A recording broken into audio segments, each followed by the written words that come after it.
Bonjour, alors on va continuer à parler du film Red 1, Rédemption.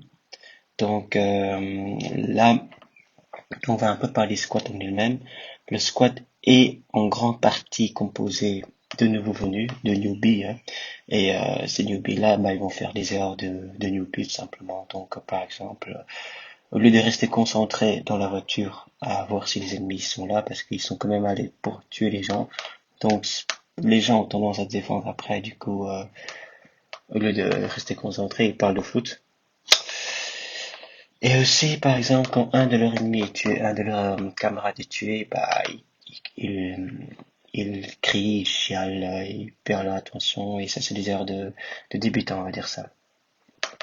Il y a aussi le stress management, hein, qui est très important dans ce genre de mission, c'est que pour chaque soldat, chaque seconde pourrait être son dernière seconde, hein, dont il doit apprendre à diriger son stress, diriger son anxiété, sa nervosité. Car quand on est anxieux, quand on est stressé, on fait souvent de mauvaises décisions. Et ces mauvaises décisions peuvent avoir des conséquences catastrophiques. Ils peuvent tout simplement euh, mener à des problèmes encore plus gros. Il y a aussi, dans ce genre de cas, il faut qu'on soit très très concentré. Il faut ouvrir tous les sens qu'on a, dans la vue, l'odorat, les oreilles, le toucher, la vibration aussi, hein, donc le toucher en lui-même. Il faut qu'on respire tout doucement, qu'on ne fasse pas beaucoup de bruit parce que chaque instant peut être notre dernier moment.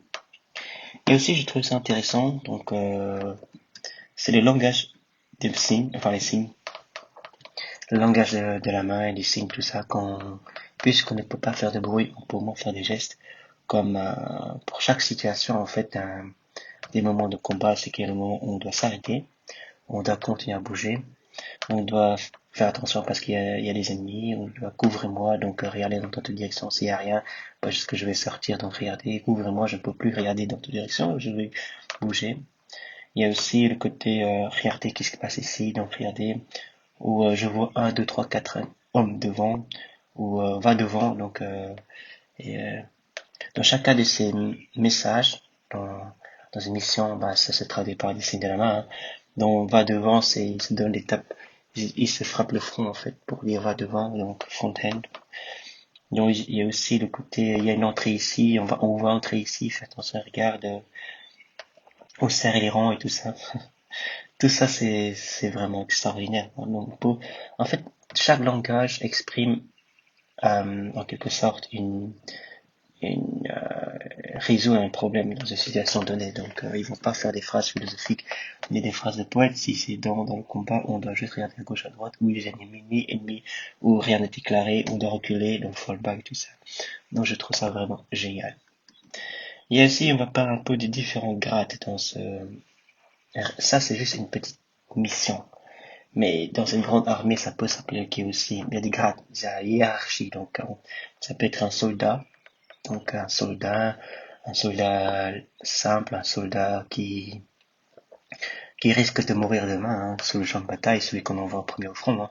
On va dire ça un soldat lambda, hein. Donc lui, ou bien le dirigeant chef suprême de toutes les armées, quoi. Donc chacun d'eux, j'aime bien faire l'analogie des côtés que chacun d'eux, en fait, ils ont des responsabilités différentes.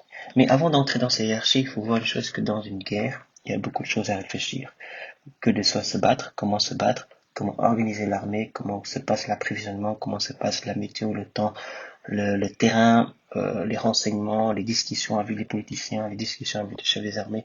Il y a énormément de choses à faire. Donc il faut s'organiser. Qui va faire quoi? Qui s'occupe de quoi? On peut pas faire tous la même chose parce que sinon on risque de se faire démonter. Et cette idée de hiérarchie, elle est en fait une conséquence de l'idée qu'on doit s'organiser parce qu'il y a énormément de choses qu'on doit résoudre. Donc pour le chef d'une armée, par exemple, lui, il doit penser plutôt à la négociation, à comment faire en sorte que son armée gagne.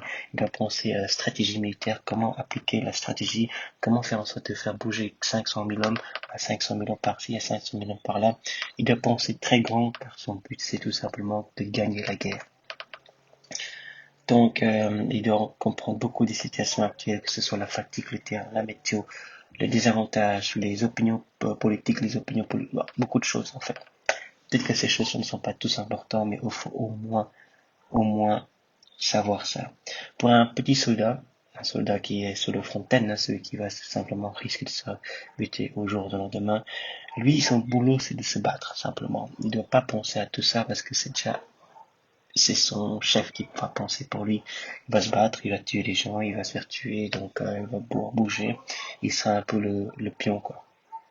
Donc, ça, je trouve ça vraiment très intéressant. Il y a un manga que j'ai regardé qui est Kingdom, où là, ça explique très bien les stratégies militaires et tout ça. C'est tellement bien à cette époque, j'avais envie de faire une vidéo de déconstruction pour voir comment est-ce que on peut comprendre les différentes stratégies militaires, la direction d'une armée, ainsi que toutes les stratégies, que ce soit perfide, que ce soit euh, avec des astuces, comment gagner, comment perdre, aussi le courage, ainsi de donner un but aux soldats, de pourquoi on fait ça.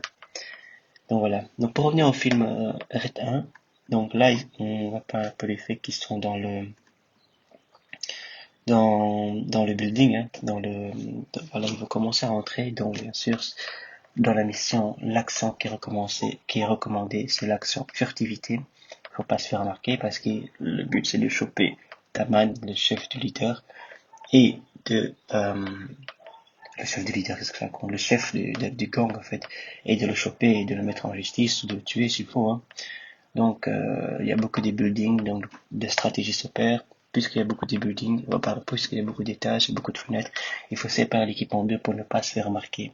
Et ainsi, infiltrer dans le bâtiment pour voir s'il n'y a pas une porte d'entrée le plus safe possible. Qui dit fenêtre, division, on se fait voir si on rentre, augmentation de visibilité, tout ça. Donc, et après, il y a aussi le côté, une petite anecdote, c'est que euh, et ben le crochetage, hein, le crochetage des portes, tout ça. Je trouvais ça assez marrant que comment on peut imiter la clé en ouvrant la porte simplement. Donc, il y a aussi le côté qu'on Rama, le héros principal, qui doit être, qui, dans une situation n'importe laquelle, si on peut choisir la justice ou l'injustice, autant choisir la justice parce que ça peut nous aider dans le futur. Ce qui veut dire que Rama vient d'aider un homme en quelque sorte, il n'a pas vraiment été, c'est qu'il a mis une situation un peu plus stable, un peu plus juste pour que l'homme ne soit pas tué, il a vu qu'il n'était pas mauvais. Et à la fin, c'est que l'homme l'aidera en retour. C'est quelque chose que on doit prendre en compte, c'est toujours faire le bien parce qu'un jour, quelqu'un nous renverra ce bien. Bon, juste finir sur cette belle phrase, hein. Donc, et voilà.